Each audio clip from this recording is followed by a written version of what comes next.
Hello class, this is Mrs. Matos. Can you guys please give me a clap? Who's excited about our history lesson today? Raise your hand. Okay, today what I want you to do is find your favorite spot in your house. Can you do that for me? Think. So for me, this is my favorite chair.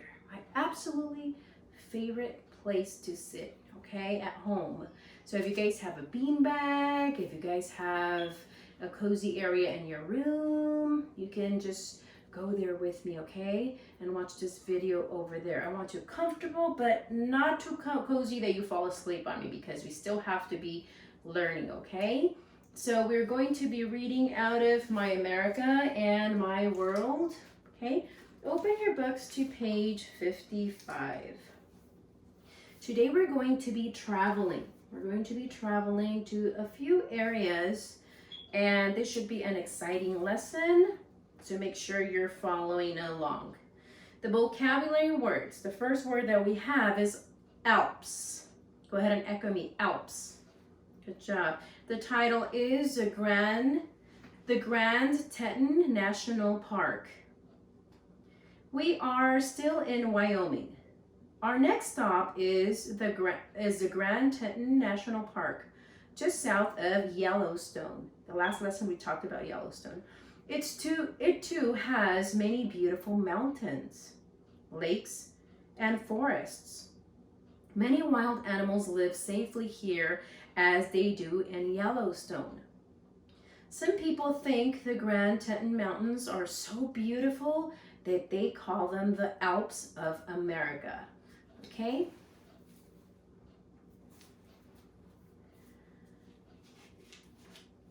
And I have a couple of questions for you. Make sure you're following along. You can answer out loud if you know the answer. Okay, what are Yellowstone National Park and Grand Teton National Park? Where are Yellowstone National Park and Grand Teton National Park located? Okay, so know that. I said it in the beginning. Okay, thinking cap on. You could say it out loud. Okay, the answer is Wyoming. If you knew that, good job, guys. What is the nickname of the Grand Teton Mountains? Okay, the answer is Alps of America. Okay, turn your page over. Let's go to page 56. Okay, vocabulary words. You guys are my echoes. Colorado. We can clap those out if you would like, okay? Ready? I'm just gonna slap my leg so you guys can just do it with me. All right, Colorado. How many times did you clap? Should be 4, so there's 4 syllables in there. Our next stop is the Rocky Mountains National Park in Colorado.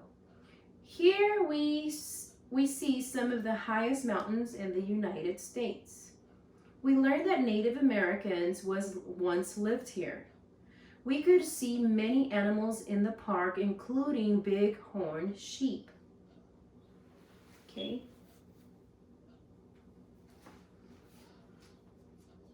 Okay, good job. Where is the Rocky Mountains National Park? Okay, it is in the state of Colorado. What animals may be seen high up in the Rocky Mountains? Bighorn sheep.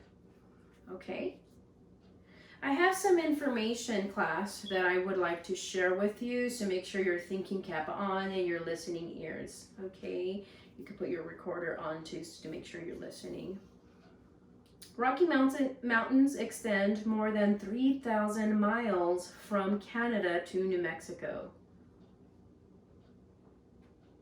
Okay. And it's full of high mountains, peaks, and about 150 lakes. Visitors may see elk, deer, black bears, and Rocky Mountain sheep. Sheep are also called bighorns and may be seen high up the mountains. Tourists recognize them by their big curved horns. Wild sheep do not have wool like other sheep. Their coats look more like hair on a deer. God gave wild sheep elastic pads on their feet to help them run and jump on the rocks. That's pretty neat, right, guys? Okay, turn your books over to page 57. We're going to stop on page 63. Okay, vocabulary. Canyon. Canyon. Go ahead and clap it out. Canyon, sorry. There's 2 syllables. Okay, the next word is a challenge, okay, guys? So we're gonna try our best to sound it out. Have-a-soupy. Have-a-soupy. Have-a-soupy. It's 4 syllables. The next word is also a challenging word, is hualapi. Hualapi. Okay, and you can clap it out. Hualapi, 3 syllables. The title is the Grand Canyon. Raise your hand if you have heard about the Grand Canyon. Okay, if you haven't, today we're going to talk about it and learn about it, okay? Now, we will stop at the colorful Grand Canyon in Arizona. So that's another state, okay? The rocks change colors as the sun shines on them. You could hike or ride a mule down to the bottom. Which would you choose? Think about it. Did you know that there are Native Americans who live in the Grand Canyon? The Havasupai and the Hualapai tribes have lived in the Grand Canyon for many years. The Havasupai farm and plant orchards along the southern rim of the Grand Canyon. If we follow a trail made by the Havasupai, we will see some beautiful waterfalls. I apologize if I'm messing up this pronunciation. It's a little hard, okay? It's really challenging. But we're doing this together, right, guys? Okay, I have additional information for you about the Grand Canyon, so make sure you're listening, no distractions. Colorado River runs through the Grand Canyon. Sunset is an especially spectacular time, so I can imagine how beautiful it must look, right? Canyon walls reflect brilliant colors of sky. There are over 120 kinds of animals that may be seen in Grand Canyon National Park. Visitors may see beavers, sheep, elk, lizards, antelope, mountain lions, and snakes. They may also catch a glimpse of 2 animals that live only at the park, white-tailed squirrel and pink Grand Canyon rattlesnake. Wow, have you ever seen a pink rattlesnake? I've only seen pictures. I don't want to see one in real person, right? Not for me. Okay, what colorful canyon is in Arizona? Okay, the answer is Grand Canyon. What river flows through the Grand Canyon? All right, the answer is the Colorado River. Turn your page over. Vocabulary is rapids, 2 claps, so 2 syllables, and that simply means fast, rough water. The Hualapai live on the western side of the Grand Canyon. Some of the Hualapai are called river runners. These brave guides take visitors on boats down the rapids of Colorado River. As we stand on the skywalk of the Grand Canyon and look down, the greatness of his huge canyon makes us think of our great God. Okay, this is a beautiful scenery. I could just imagine how beautiful it must be if I would be there and looking at it live, right, guys? Okay, turn your books over to page 59. Vocabulary word is desert. Desert, 2 claps. Okay, Death Valley, sorry. So far on our trip, we have seen flat land and many mountains and lakes. Now we will see something completely different, a desert. A desert is a dry, sandy place. It has very little rain. A desert is beautiful in its own way. Okay, I have some information for you. So just, this is just for you to listen, okay? Pioneers named desert in the 1800s after a very difficult trip through the valley. It is very hot and dry in summers. In July 1913, temperature got up to 134 degrees Fahrenheit. So I'm going to pause for a minute. When we have talked about temperatures, guys, think. When our temperature is higher, would that be hot or cold? What do you think? Okay, so the higher the temperature, the warmer it is. Really hot. 134 degrees is extremely high temperature and really hot. And it is the highest temperature that has ever been recorded in the United States. Temperature can reach up to 125 during the summer.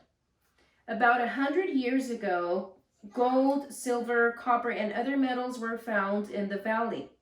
Towns with names like Bullfrog and Skidrow sprang up, but when metal ran out, towns died. Today, tourists visit the valley and animals like bobcats, foxes, rabbits, squirrels, and desert tortoises live there. Now, I have a couple of questions for you. Why wouldn't people want to live in a place like Death Valley? It's in the title, right? So look at this, guys. It looks so dry and hot. You know, if you guys just think about summer days here in California, sometimes we're complaining, you know, when it gets like in the 90s, we're already like, Mom, I'm hot. You know, 95, forget it. Mom, can I jump in a pool? You know, it gets really bad. So it's not a good weather condition or temperature for humans to live under because it's unhealthy, right? Now, what kind of clothes should you wear in the desert in the daytime? In the daytime. What do you think? Okay, the answer is summer clothes. So some shorts, tank tops, you know, something like, because it does get really hot. Okay, vocabulary. You guys ready? Yosemite. Yosemite. There's 4 syllables in there. California. 4, that's the state that we live in. Okay. El Capitan. So, Capitan. 3. Sequoia. Sequoia. 3. Our title is Yosemite National Park. Raise your hand if you've heard of Yosemite. Okay, raise your hand if you've been there. I've never been there. I've always wanted to. I'm curious to see it. I've never been there. Okay. Our next stop is Yosemite National Park in California. Standing in Yosemite Valley, we look up.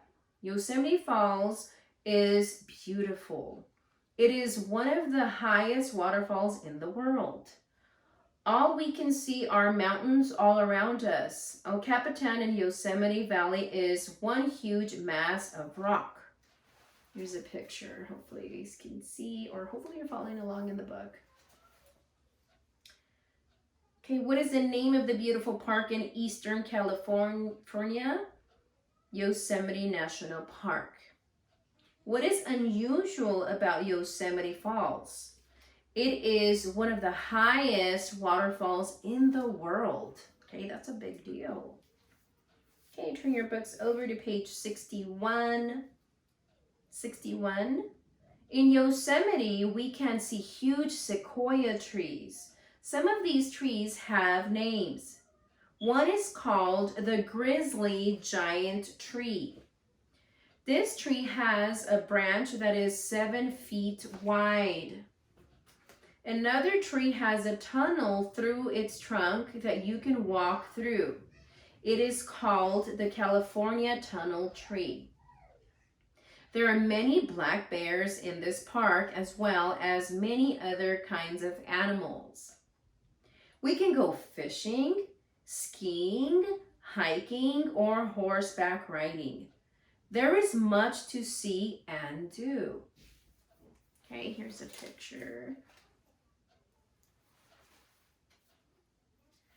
Okay, what is the grizzly giant tree? Think, think, think.